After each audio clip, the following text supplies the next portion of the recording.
একটা সময় ছিল ভারত যখন নিজেদের ভান্ডারকে খালি করে বাংলাদেশের জন্য পশ্চিমী দেশের সাথে শত্রুতাকে করেছিল।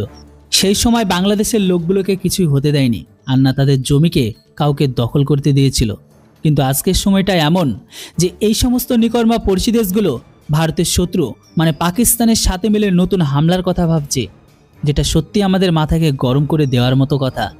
ভাবুন, যে দেশের জন্য ভারত এত বড় প্রবলেমকে খাড়া করে শত্রুতা করেছিল, গোটা বিশ্বের সাথে যাদের জন্য নিজেদের সেনাকে বলিদান দিয়েছে, আরব ডলার ধ্বংস করেছে, এমনকি ভারতের ক্লাব প্ল্যানকে করেছে, যেটা সত্যি বিশ্বাসযোগ্য নয়।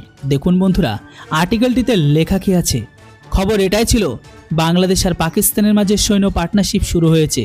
এটা সেই পাকিস্তান যারা একটা সময় বাংলাদেশের সাথে সেই দেশের ঘরের ভেতরে জমিকে দখল করার জন্য সেই দেশের ইসলাম প্রোডাক্ট গ্রহণকারী নারীদের সাথে বর্বর অত্যাচার করেছিল। পাকি পূর্বরা বাংলাদেশের সাথে যুদ্ধ করেছে।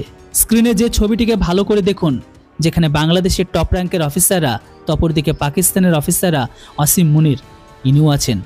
রিপোর্ট অনুসারে শেখ হাসিনা সরকার পড়ে যাবার পরে বাংলাদেশ সম্পূর্ণ ভারতের সাথে একটি যুদ্ধ করার জন্য প্রিপারেশনকে নিচ্ছে। যত রকম ভারত বিরোধিতা কর্মকাণ্ড আছে সেগুলো সবকিছু তো করছে।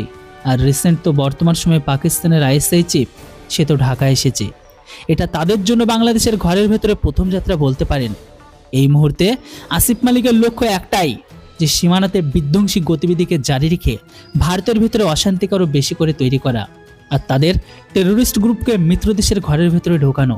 তো এখন আবার বাংলাদেশ পাকিস্তানের নতুন লঞ্চ প্যাডকে তৈরি করছে, যেখানে প্রিয়কের সাথে সাথে বাংলাদেশের ঘরের ভেতর থেকেও যেন ভারতে ভেতরে ফিদায় হামলা করা যায়। তো বন্ধুরা, এই রিপোর্ট অনুসারে এখন ভারতের সেনাও সম্পূর্ণ অ্যাকশন মোডে চলে এসেছে। দেখুন বন্ধুরা, এটা হচ্ছে জাগরণ নিউজের আর্টিকেল।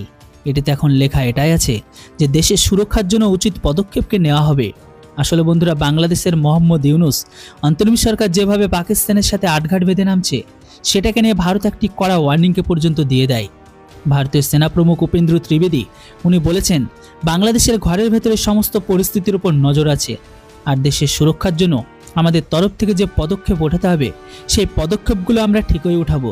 আর জরুরি পদক্ষেপে ভারতের সেনা প্রমুখ এটাও বলেছে স্পষ্ট ভাষায় যে এখন যদি বাংলাদেশ আর পাকিস্তান ঘরের ভেতর থেকে আমাদের ঘরের ভেতরে কোনো রকম জঙ্গি গতিবিধিকে দেখা যায়, তাহলে আমরা এদের ওপর পাল্টা অ্যাকশন অবশ্যই নেব।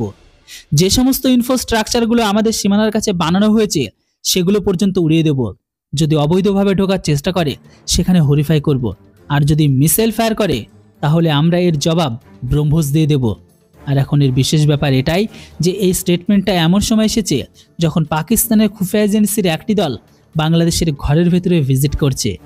তাই এখন এই সমস্ত মিলিয়ে দেখলে আপনারা বুঝতে পারবেন ভারত এখন বাংলাদেশকে বিপদের থেকে কোনো অংশে কম দেখছে না।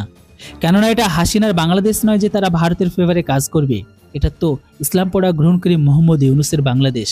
সেই শান্তির ছেলে যারা শাহবাজ শরীফের ইশারাতে নাচানাচি করছে। বলা হচ্ছে পাকিস্তান আর বাংলাদেশ ভারতকে যুদ্ধে হারানোর জন্য সৈন্য এক্সারসাইজ দিচ্ছে, আর পাকিস্তানের এয়ারফোর্স খুব তাড়াতাড়ি বাংলাদেশের এয়ারফোর্স বাহিনীকে খুব তাড়াতাড়ি তাদের JF-17 ট্রেনিং দেবে।